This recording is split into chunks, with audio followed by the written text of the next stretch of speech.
It's Sunday, 7:30 p.m. and somewhere in a dimly lit one-room house in rural West Bengal, a 30-year-old Jaya is celebrating like her life just changed. She's celebrating because her chosen party just won the election. 3,000 रुपया Bharatiya Janata party जमा करा. Similarly, 800 kilometers away in rural Tamil Nadu, Sushil, a 25-year-old unemployed graduate, is breathing a sigh of relief. வேலையில்லாத ஒவ்வொரு பட்டதாரிக்கும் மாதம் ரூபாய் 4000 This is what Indian elections look like today. Free cash, free gold, free ration. And almost every party in every state is doing it. The promises get bigger, the schemes get flashier, the numbers get louder. But what happens once the leaders have been chosen and ministers have been sworn in? Aren't we all back to square one again? People still die waiting for hospital beds. Families still wait in endless queues for water and rations. Cities still choke under broken infrastructure in deadly air. Cases still drag on in courts for decades. So the question is, why is India suffocating despite all the big promises? And the most obvious answer is corruption. The big old monster we all love to blame, which has become a part of our family now. It's in the food you eat, the water you drink, the air you breathe, and even the cash you receive at the end of each month. In fact, in 2018, the same year that the Prevention of Corruption Act was amended, India ranked 78th on the Global Corruption Index. But over the next 6 years, we worked hard and improved all the way to 96th. Only behind the countries like Rwanda, Ghana, Vietnam, etc. And yet, India today is the 6th largest economy in the world by nominal GDP and the 3rd largest by PPP. So what does that mean? Is corruption actually hurting our economy or fueling it? Is it breaking the laws of economics or quietly redefining them? Corruption today wears many faces. Bribery, embezzlement, nepotism, cronyism. It's a shape-shifting organism felt by everyone. As Godda once said, just as it is impossible to know when a fish moving in water is drinking it, so it is impossible to know when officials misappropriate money. From a 200 rupee bribe at a traffic stop to a chai pani request in a government office to large-scale siphoning of public funds, corruption exists at every level. Economics tells us that corruption kills growth, erodes trust, etc., etc. But corruption is a large spectrum and not all of it behaves the same way economically. Also, what if corruption isn't just about bad people? What if it survives because everyone involved has a rational reason to participate in it? Former RBI Governor Raghuram Rajan explained this through a simple cycle. The voter, like Jaya and Sushil, needs the politician's help to get jobs, welfare schemes, and money to meet their basic needs. The politician needs money to finance the campaigns and win elections, so he makes a third friend, the businessman. The businessman provides funding and in return secures land, contracts, licenses quickly and cheaply, and the cycle continues, with each participant benefiting from one another. Which is why corruption isn't just a moral failure, it's a system of incentives and survival. But how exactly does it help the economy? This is where the grease the wheels theory comes in. Economist Yuen Yuen Ang, in a famous book, breaks corruption into 4 types. 2 that drain an economy and 2 that can, under the right conditions, fuel it. Quadrant 1. Petty theft. This is the basic bribe. The traffic police who suddenly develop a serious interest in your insurance papers at 11 p.m. on a Friday night. The RTO officer who keeps finding minor issues with your perfectly valid documents for the 5th time now. About 62% of Indians have admitted paying bribes to a public official at least once in their life. It acts like a constant tax, draining the citizens uselessly, especially the poor, and it kills growth. Quadrant 2. Grand theft.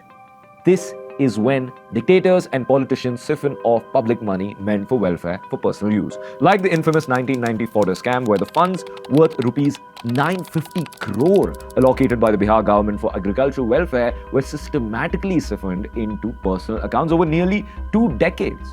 This kind of corruption erodes trust and kills the economy. Quadrant 3. Speed money. We've all done this. That rupees 1,000 you gave to receive your driving license so you don't have to fail thrice in your driving test. Yeah, that was you contributing to the GDP. This is where you pay extra to get things done faster, like getting a license in 2 weeks instead of 6 months. That's speed money. We call it jugaad, also known as the grease. Bribes, but to bypass red tape, to get work done sooner, or to move businesses forward. It can be economically neutral or even slightly helpful. Quadrant 4. Access money. This is the big one. the big deals between the government, politicians, and big businesses. Access money is the elite exchange of power, resources, and money for mutual benefit. For example, in China during the Gilded Era, the country saw unprecedented growth. 800 million people were lifted out of poverty. GDP per capita rose by nearly 75 times. China drove the fastest large-scale transformation in human history. But, on the other hand, corruption in the country also evolved quickly. It moved from theft to profit sharing. Local officials became equity partners with developers. If a project succeeded, the city's GDP went up, the mayor got promoted, and they got rich. This incentivized them to build infrastructure like roads, buildings, and power lines at lightning speed.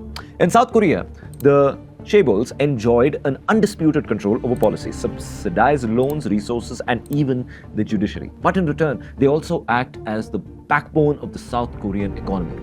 Together, the top four Chaebols, Samsung, SK, Hyundai, and LG, account for over 40% of South Korea's GDP. The same system that enabled these elite families to bypass scams, frauds, and prison sentences year after year also turned the country poorer than Ghana in 1957 into a G20 economy and a global tech leader in a single generation. This is the access money, cronyism, form of corruption working at its best. Or like the 2010 broadband wireless access spectrum case, when Infotel won the Pan-India license and was acquired by Reliance just hours later, with rules later allowing voice calls, which was meant for data only earlier. Critics called it a backdoor entry for Jio into telecom without paying the high fees others had to pay. But the outcome was massive. Jio brought cheap internet to over 500 million Indians, triggering one of the largest digital transformations in history. So was the cronyism worth the connectivity? Genuinely debatable. But the same logic applies to Mundra Port or massive solar parks, where approvals that typically take years get fast-tracked through a handful of powerful players. These projects are massive, decade-long capital commitments that bleed money for years. Something only a few large business houses like the Tatas, Ambanis, and Adanis that think in generations, not quarters, that have the balance sheet to absorb losses for a decade and the political relationship to navigate clearances can sustain. Crony or not, the infrastructure gets built, and while this model can accelerate growth, it works only up to a point until the cracks begin to show. Remember how China's local officials were incentivized to build, and build? When growth becomes the only metric, officials built everything. Even that wasn't needed. Result, 65 million vacant homes, 50 ghost cities, debt rising to 300% of GDP. But if China's story was a bottom-up scramble for corruption-fueled growth, Korea's was a top-down marriage between the government and the Chaebols. South Korea's Chaebol model created global giants like Samsung and Hyundai, but over time, these conglomerates became too powerful to challenge. As a result, they could now bend prison sentences, misappropriate funds, and block competitors to their own will. In 2016, Samsung was accused of donating millions to a non-profit linked to President Park Geun-hye in exchange for government support during a controversial merger. The scandal toppled the president. The Samsung heir Lee Ye-yong was jailed only to be later pardoned because the economy depended too heavily on Samsung. But this unholy nexus of business and politics is not limited to just one government or nation. A major reason why crony capitalism even exists in the clear need for political financing. Today, political campaigns in India have become a king's deal, with most parties spending thousands of crores every election season. During the 2024 elections, political parties collected a total of 7,445.56 crore rupees in funds. National parties accounted for the vast majority of this collection, receiving 6,390 crore rupees, almost 93%, while regional parties collected 515 crore rupees, almost 7%. In terms of spending, the total expenditure incurred by parties was 3,350 crore rupees. National parties spent 2,204 crore rupees, almost 66% of the total, and regional parties spent 1,148 crore rupees, almost 34%. And most of these funds come from unknown sources like individual and corporate donations, electoral bonds, contributions from meetings and morchas, etc. In return, the government helps these donors through a system known as quid pro quo. In return, governments may ease regulations, fast-track projects, or shape policies benefiting powerful industries, a system critics call institutionalized corruption. But today, 89% of Indians view government corruption as a big problem, largely driven by its human implications and the wealth inequality that it creates. Wealth inequality Today, India's richest 1% own over 40% of the country's wealth. The bottom 50% share just 3%. Land acquired for development projects often displaces those with the least power to resist. Thomas Piketty calls what's happening in India the Billionaire Raj, a concentration of wealth at the top that now surpasses even the US, Brazil, and South Africa. But wait, there's more to it. When the government fast-tracks land for the national champions, the land usually comes from someone who had no seat at the table when the deal was made. Like in Godda, Jharkhand, where farmers alleged their fertile land was reclassified as barren to reduce compensation for a power plant supplying electricity to Bangladesh. They also questioned why land acquired under public purpose laws was being used for a foreign private contract. This is the hidden cost of access money. The infrastructure gets built, GDP rises, but the benefits don't always flow downward. And that's why corruption eventually stops being a fuel for growth and starts becoming a barrier to fairness, opportunity, and public trust. And that is actually a bigger reason why people hate corruption. Corruption, no matter good or bad, transforms the economy into a pay-to-play club.